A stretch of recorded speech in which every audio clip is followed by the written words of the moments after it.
the European colonists was not only the right thing to do and the moral thing to do, but in the interest of the United States, which at the time had been competing with the Soviet Union for influence in Africa and throughout the world.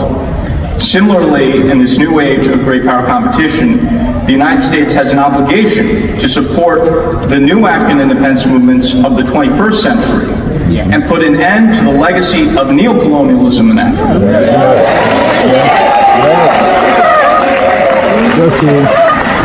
And Nigeria is one of the worst examples of neocolonialism.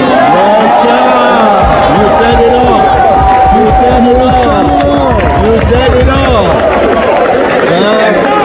And the rise of Biafra will put an end to this nonsense.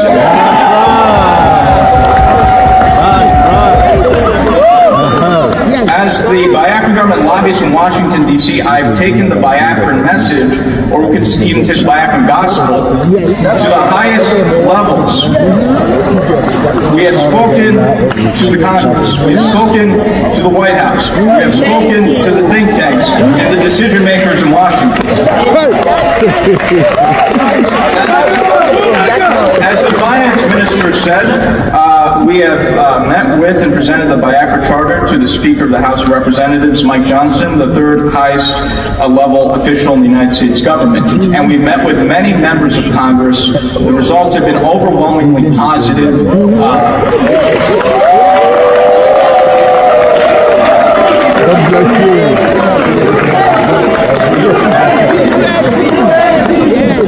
We have received overwhelming support. We've already received many commitments. Not a single member of Congress or U.S. official that I've met with have expressed any support for Nigeria. So we're on the right track, and we're in a very good position as we move into the future. At this convention, we will have speakers from the most prestigious think tanks in Washington, D.C., including the Cato Institute, the American Enterprise Institute, and In Defense of Christians.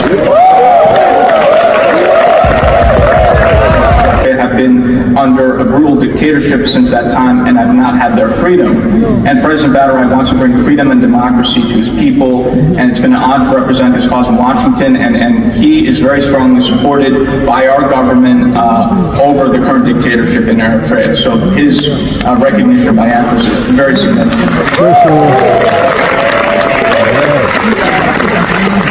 And I believe through what he's doing, through other contacts we're making, I think we can get recognition for Biafra from other states in Africa and other countries as well. So we'll be having a lot of conversations outside the U.S. government with other governments that are sympathetic, and I think we can make a lot of international progress.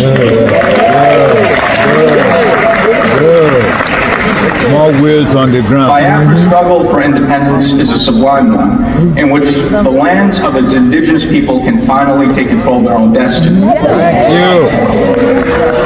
For too long, the people of Biafra suffered under colonial bondage and now neo-colonial oppression, being forced to be under the Nigerian yoke. With the declaration of the restoration of the independent state of Biafra, that is all finished with.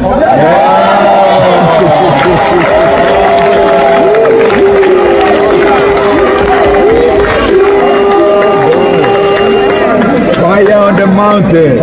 Let us strive to create a new nation which will serve its people and be an example to the world. My fellow Biafrans, my fellow freedom fighters,